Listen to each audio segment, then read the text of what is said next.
Eh bien, bonjour, bonjour Michel Fontaine. Nous sommes ici donc pour parler des actions du Grand Bourg Aglo en faveur du développement de l'offre de soins de premier recours.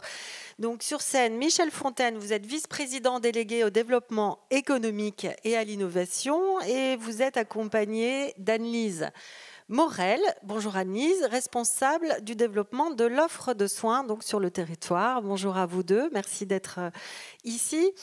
Peut-être que pour commencer, il serait bon de définir les soins de premier recours. Donc, c'est la prévention, c'est le dépistage, c'est le diagnostic et le traitement des maladies, on va dire courantes. Et les professionnels concernés, ce sont les médecins généralistes, mais pas seulement. Ce sont les infirmiers, les kinés, les dentistes. Voilà pour le soin de premier recours. Ce qu'on peut dire, en tout cas, c'est que 15 à 20% quand même de la population n'a pas de médecin traitant, notamment dans ce territoire de l'agglo de Bourg. Alors, face à ce désert, quelles sont finalement les actions, les leviers que vous avez mis en place là maintenant ? Bon, on fait le même constat que vous au niveau de l'agglomération depuis quelques années.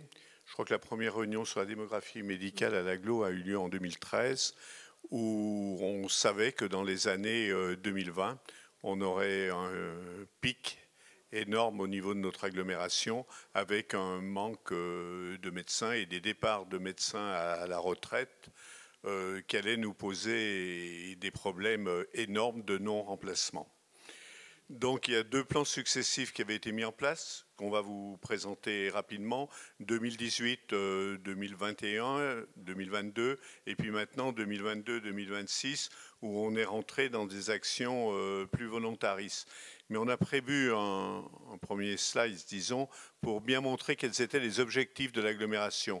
On a l'habitude, et le président le répète souvent, que la santé, c'est une problématique d'État, mais nous, au niveau des collectivités territoriales, à tous les niveaux, devant les difficultés actuelles de notre population, on est bien obligé de prendre un certain nombre d'initiatives. Au niveau des objectifs, renforcer l'offre de soins. Vous avez dit l'offre de soins de premier recours. Actuellement, on est quand même dans des difficultés à ce niveau-là. Renforcer, d'abord, dans un premier temps, c'est essayer de le maintenir, parce que nous sommes toujours dans une pente descendante, même au niveau national, au niveau des médecins généralistes, 85 000 actuellement, 82 000 en 2025, qui devrait être le point bas, disons, en médecins généralistes sur le territoire national. Donc il y a l'offre de soins globale, pas simplement au niveau des médecins généralistes. L'autre point qui est aider les professionnels de santé à s'installer, à se regrouper. Le regroupement des médecins est primordial dans les nouvelles façons, disons, de pratiquer la médecine libérale aujourd'hui. On a des phénomènes que l'on constate, la féminisation de la profession, le nombre d'heures travaillées n'est pas de 70 heures comme dans le temps par un médecin généraliste, mais se résume à moindre. Ils recherchent une qualité de vie, ils recherchent d'autres choses que nous pouvons apporter. Et là, il y a à suivre, nous, cette volonté des différentes professions médicales. Réduire les inégalités sociales au niveau du territoire, inégalités territoriales, mais aussi inégalités en fonction des personnes. Vous avez parlé de l'éducation à la santé. L'éducation à la santé est primordiale et tout le monde n'y a pas accès de la même façon.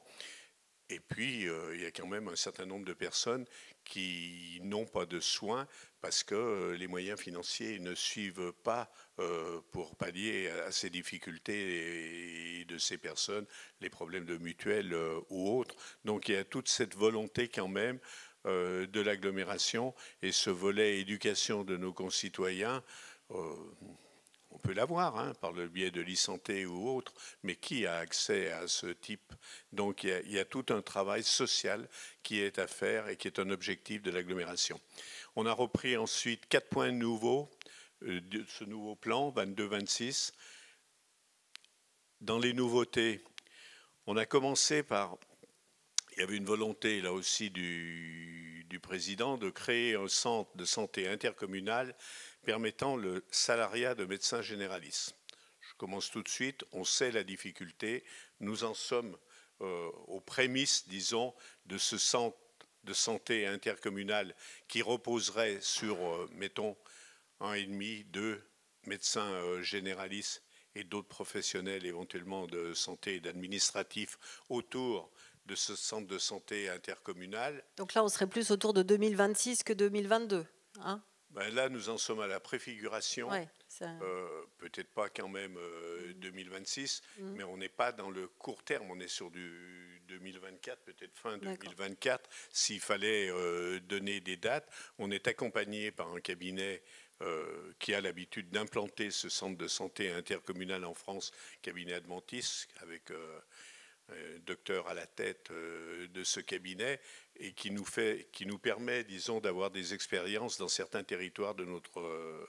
ce qui est important, soutenir financièrement l'installation de médecins généralistes et l'ouvrir, disons, ces soutiens financiers que nous avons, qui existaient déjà auparavant, à d'autres professions médicales. Et il y en a qui sont cités devant vous, gynécologues, psychiatres, etc. Et un peu les accompagner à la carte. On a vu que chaque implantation de médecins ou de professionnels répondait à des cas souvent particuliers. Et il y a cette volonté d'accompagnement qui peut être apportée à ces personnes qui s'implantent sur le territoire. Ça veut dire quoi un accompagnement à la carte, par exemple? Alors, matériellement, il peut être très différent, mais aussi, on va voir dans ce qui est Anne-Lise, qui est à mes côtés. Vous l'avez présentée comment sur le poste d'Anne-Lise? Je ne me souviens plus. Mais elle était, par exemple, à 20% auparavant de son temps sur la démographie médicale. C'est tout elle nouveau, y est à 80%. Elle y est maintenant à 100% de son temps. Accompagner un médecin, ça peut vouloir dire je viens m'implanter sur le territoire de Bourg-en-Bresse, je vous ai trouvé pour votre bébé de 3 ans, vous avez une priorité à la crèche Perlimpinpin, etc. Il y a véritablement de l'accompagnement personnel qui doit être fait, qui a été mis en place parfois pour d'autres professions d'ailleurs sur notre territoire, et qui fait qu'on apporte un petit peu plus qu'on accompagne. Anne-Lise. L'accompagnement, il peut être sur le volet, le projet professionnel ou le projet personnel. Ça peut être aussi une recherche de locaux immobiliers ou autres. On travaille en lien avec d'autres collectivités ou les partenaires en économie et les agences immobilières, par exemple, pour faciliter les recherches d'un local immobilier ou autre pour le professionnel qui souhaite s'installer. Voilà, et lui faciliter l'installation. Les démarches. Alors, Anis, pour répondre à Michel Fontaine, quand même, vous êtes donc responsable du développement de l'offre de soins. C'est tout nouveau. Et c'est donc tout nouveau. Voilà, c'est un poste tout nouveau. On vous pardonne, Michel. Surtout que vous êtes un peu blessé. Hein, vous avez accepté de... Vous êtes là malgré tout. Vous avez pu monter les escaliers. J'ai poussé la conscience professionnelle. Bon, je ne devrais pas peut-être avoir la démographie médicale puisque je suis plus que le vice-président à l'économie.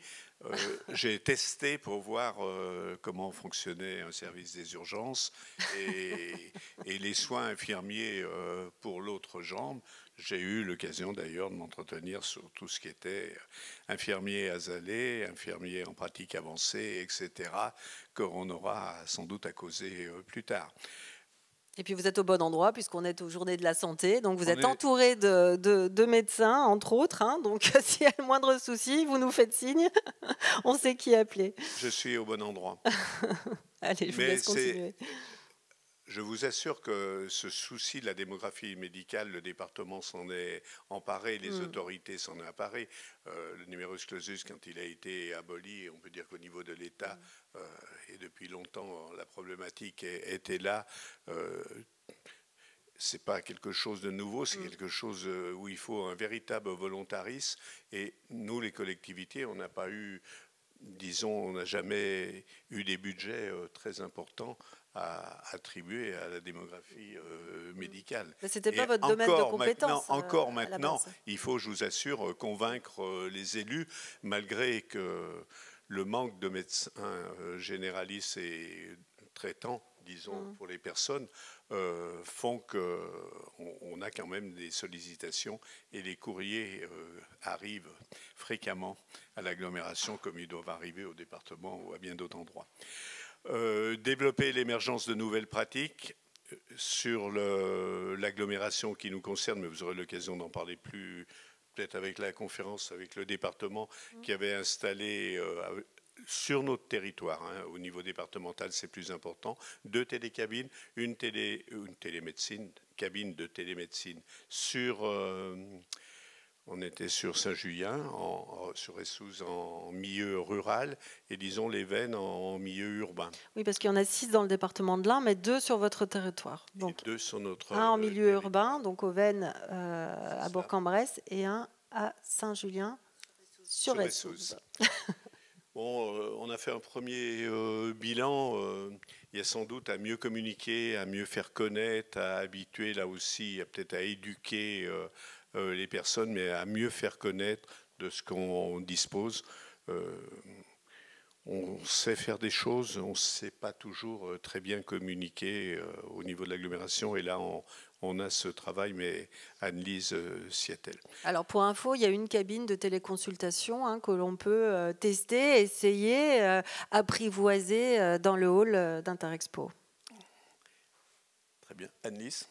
Pour compléter sur cette action, en fait, l'idée de développer l'émergence de nouvelles pratiques, c'était aussi peut-être imaginer, alors on est tous conscients et on fait tous notre maximum pour faire venir des médecins généralistes, mais ce n'est pas toujours aussi évident et efficace qu'on le souhaite. Et c'était l'idée aussi de communiquer sur d'autres pratiques ou de la prévention avec les communes et les villes partenaires et qui font partie de Grand Bourg Agglomération, ou sur aider les professionnels de santé sur les délégations de tâches qui permettraient aussi aux médecins généralistes déjà implantés peut-être de souffler un peu plus. Là encore, je vous emmène sur des exemples concrets. Est-ce que vous pouvez nous en donner quelques-uns ? Sur des délégations de tâches, par exemple, je sais que certains médecins de Bourg-en-Bresse travaillent sur la prise en charge de certaines pathologies directement avec les pharmacies. D'accord. Voilà, alors je ne sais plus lesquelles, je ne suis pas spécialiste de toutes ces délégations de tâches, mais effectivement, quand un usager est malade et a tel symptôme, ça peut être le pharmacien qui prend en charge directement sa pathologie plutôt qu'un rendez-vous chez le médecin généraliste. Ça peut faire la transition d'ailleurs avec le point 4 qui est favoriser l'émergence de nouveaux métiers aide financière aux infirmiers de pratique avancée. Et ce type d'infirmiers, effectivement, c'est eux qui viennent en complément ou disons en partenariat de médecins généralistes sur certaines pathologies. Des pathologies chroniques. Par exemple, sur ce type sur l'action 4, un diabétique qui est stabilisé peut voir plutôt l'infirmier de pratique avancée plutôt que son médecin généraliste pour un renouvellement d'ordonnance. Oui, ce qui est dégage du temps médical. Exactement. Aux médecins déjà installés. Donc on travaille sur l'attractivité des nouveaux médecins, mais aussi pour faciliter le travail de ceux qui sont déjà sur place.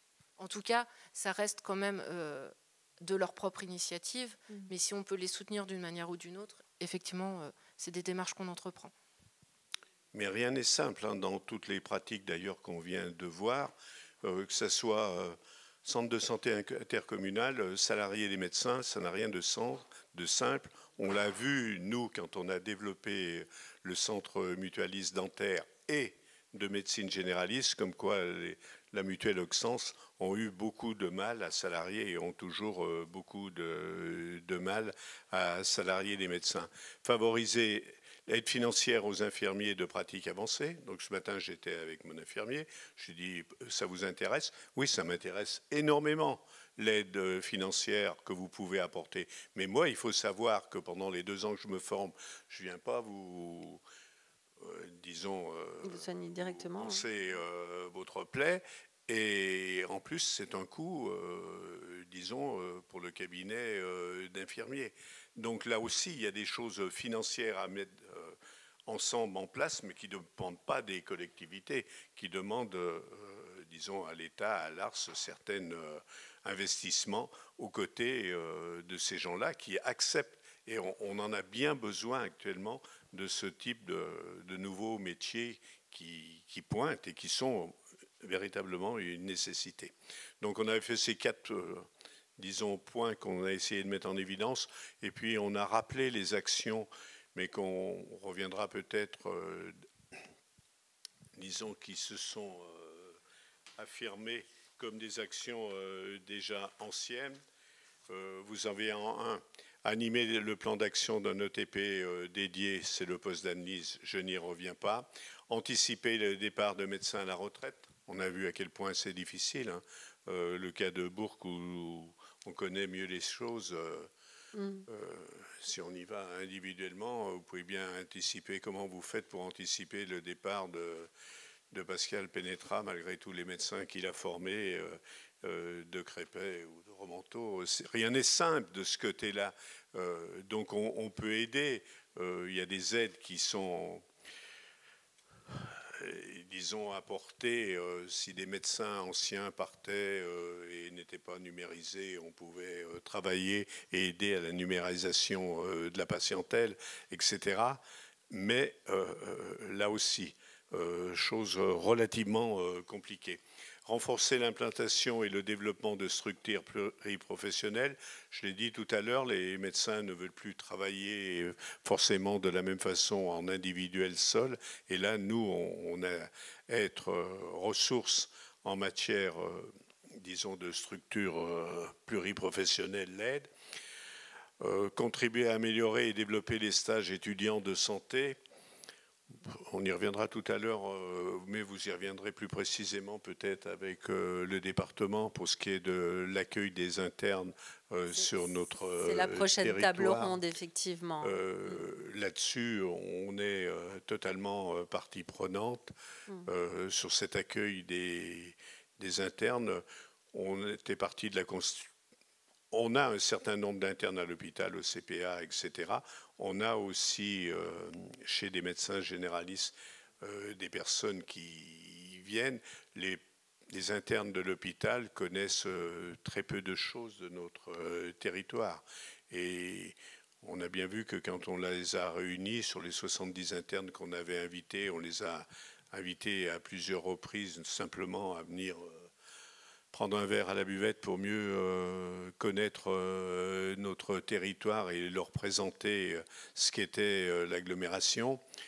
Bon, on a une dizaine de présences, mais quand on vient faire son internat sur Bourg, on est bien originaire de partout en France, de Toulouse à Strasbourg. Oui, parce que la difficulté, finalement, c'est de les attirer, mais c'est de leur donner envie de rester. C'est leur donner envie de rester, de revenir pour ce qui est les internes s'implanter ici. Et sur les internes, combien seront vraiment médecins généralistes sur notre territoire ou spécialistes sur notre territoire. Mais là, ça demande un investissement qu'il faut faire, mais les retombées sont quand même relativement faibles et difficiles. Et à long terme. Et à long terme. Alors que la problématique, elle est là maintenant. Hein, puisqu'on est à 7,8 médecins pour 10 000 habitants dans le département de l'Ain. Et nous, on est légèrement mieux, mais pas mieux. On est à 8,1 au niveau de l'agglomération, mais avec des territoires complètement différents. J'ai envie de dire, quartier de la Ressousse, c'est une commune de 5 000 habitants. Vous ne trouvez pas dans certains quartiers de médecins d'implantés. Pas du tout. Et là, la difficulté sur le territoire de l'agglomération, elles sont bien connues. Ce sont les communes limitrophes de la Saône-et-Loire et du Jura, qui sont des communes rurales en difficulté, comme certaines communes rurales en France, on l'a dit, ou dans le département de l'Ain, et la ville-centre. Par contre, on a autour de la ville-centre un tissu, disons, médical qui est relativement correct. Par contre, on a un déséquilibre sur certains territoires ruraux et sur la ville-centre. Voilà. Ce qu'on pouvait dire, on a rappelé, mais c'est très rapide. Je vous laisse, Annelise, se présenter. Oui, c'est un bilan un peu des accompagnements qu'on a pu faire depuis 2018. Pour le coup, donc les Croix-Rouges, c'est l'installation de médecins généralistes sur le territoire. Donc 2 à Bourg en 2019, c'est les 2 derniers depuis. Un médecin généraliste à Attigna, donc c'est le nord c'est la croix plus au nord, rouge, un gynécologue à Saint-Denis-les-Bourgs, un médecin généraliste à Césaria, mais vous voyez sur des années entre 2019, 2020, 2021. On a accompagné des professionnels de santé qui souhaitaient se regrouper en créant un projet de santé et donc une maison de santé pluriprofessionnelle à Paulias. Et il y a en cours 2 installations de médecins généralistes, toujours autour de Bourg-en-Bresse, mais pas à Bourg-en-Bresse, à Attigna et Paulias. D'où une situation périurbaine qui est quand même plutôt positive, avec le nord de l'agglomération, effectivement, Saint-Trivier-de-Courte-Coligny, qui est en difficulté, et la ville-centre, qui comptait 29 médecins généralistes en 2019, et qui aujourd'hui a 23 médecins généralistes pour 42 000 habitants. 42, je ne me trompe pas. Donc voilà, une situation tendue sur la ville-centre. Vous avez terminé votre diaporama. Est-ce que vous vouliez rajouter quelque chose, Monsieur Fontaine? J'ai envie simplement de dire qu'en démographie médicale, l'expérience me fait dire qu'il faut être modeste, qu'il faut tout entreprendre, qu'il faut être très volontariste, qu'on sait que ce n'est pas toujours couronné de succès, mais il faut tenter, il faut entreprendre, et que les choses ne sont pas simples. Mais disons, la population le comprend, a tendance à se tourner aussi vers nous pour voir ce que l'on peut faire pour les aider, qu'il faut y mettre les moyens, même si ce n'est pas, disons, de nos délégations. Mais moi, je prêche, si je peux m'exprimer ainsi, pour que les collectivités, disons, soient aux côtés de aux côtés de leurs administrés, parce que nous sommes dans une période où des personnes se sentent totalement délaissées devant ces problématiques de santé, qui est quand même un des sujets primordiaux. Vous avez d'ailleurs fait allusion plusieurs fois à d'autres collectivités. On voit bien à quel point toutes les strates, finalement, doivent travailler ensemble pour faire évoluer cette difficulté dans le bon sens et faire en sorte que le désert médical recule un peu. Vous avez beaucoup parlé donc, de l'installation de médecins que vous avez accompagnés. Est-ce qu'on peut revenir quelques secondes sur les cabines de téléconsultation? Donc ça fait à peu près 1 an qu'elles sont installées. Est-ce que ça a pu réguler ou régler une partie de la difficulté? Est-ce que vous avez déjà un retour ou c'est peut-être un petit peu trop tôt? Alors, allez. J'ai pas les chiffres exacts à vous présenter. Ce sont des cabines qui méritent d'être implantées, qui ont répondu à des problématiques de nos usagers. C'est un plus, mais ça ne remplace pas du tout le parcours de soins primaire d'un médecin généraliste qu'on rencontre ou d'un médecin traitant qu'on a en tant que patient et usager. Ça permet néanmoins quand même d'avoir des rendez-vous rapides quand les soins non programmés sont déjà pris chez les médecins traitants. Donc ça répond quand même à des difficultés. C'était une première année, effectivement. On a eu une certaine fréquentation qui ne cesse d'augmenter, mais qui reste quand même encore assez faible. Donc on est bien d'accord, ça ne remplace pas son médecin généraliste, mais ça peut être un complément pour dégager du temps justement au médecin généraliste. Tout à fait. Hein, si on résume comme ça. On peut peut-être demander à la salle s'il y a des questions que vous les posez directement à Michel Fontaine ou à Annelise Morel. Oui. Alors on a l'hôtesse qui va venir vers vous. D'accord. Merci. Bonjour. Merci. Bonjour, merci beaucoup pour votre présentation. D'abord, je tenais à vous féliciter parce que quand même vous êtes bien en avance quand même sur ces sujets, donc bravo pour tout ce travail. Et j'avais une petite question. Clairement, je pense que les IPA, c'est une des solutions qu'il va falloir développer au niveau national. Je voulais savoir à quelle hauteur vous avez décidé de voter les aides financières pour les IPA. Michel Fontaine. Comment? Anne-Lise Oui. veut... Oui, allez-y Anne-Lise, parce que... Alors, on en est, comme vous avez pu le voir, sur le plan d'action 2022-2026. Donc on a eu une délibération cadre qui a mis en place les grandes lignes qui ont été votées au Conseil communautaire du 4 avril dernier. Je ne vous cache pas que les fiches actions sont en cours de réalisation pour déterminer les montants. Voilà. Vous travaillez du coup avec des IPA, avec des professionnels de santé libéraux. Comment vous avez décidé de travailler cette fiche action? Cette fiche action, elle n'est pas encore rédigée complètement. Ouais, okay. L'idée, c'est soit de permettre une aide à l'installation, comme les médecins généralistes ou les professionnels, les spécialistes de premier recours, ou alors c'est de permettre peut-être un accompagnement pendant leurs études, parce qu'on sait que ça demande aux infirmiers de reprendre leurs études pendant 2 ans complètes. Et c'est pas anodin dans la vie de quelqu'un de reprendre ses études pour une telle période. Donc c'est soit l'accompagner à l'installation s'il est déjà formé, soit voir même au début de ses études et sur une aide sur une plus longue durée. Merci. Mais l'aide aux études est primordiale quand même, parce que ces 2 ans, ce n'est pas neutre pour un infirmier, comme je disais tout à l'heure, à titre un peu de boutade. Pour retrouver après, au niveau de l'investissement, parlons pas de retour sur investissement, l'infirmier me disait ce matin, c'est pas vieux, hein, je lui ai posé la question en direct, il me disait, de toute façon, ça va enrichir ma pratique. Mais alors financièrement, je ne sais pas comment je vais m'y retrouver entre mes 2 années d'études, ce que j'aurais perdu peut-être comme clientèle ou ce qu'au cabinet, ils se seront investis à côté pour conserver cette patientèle.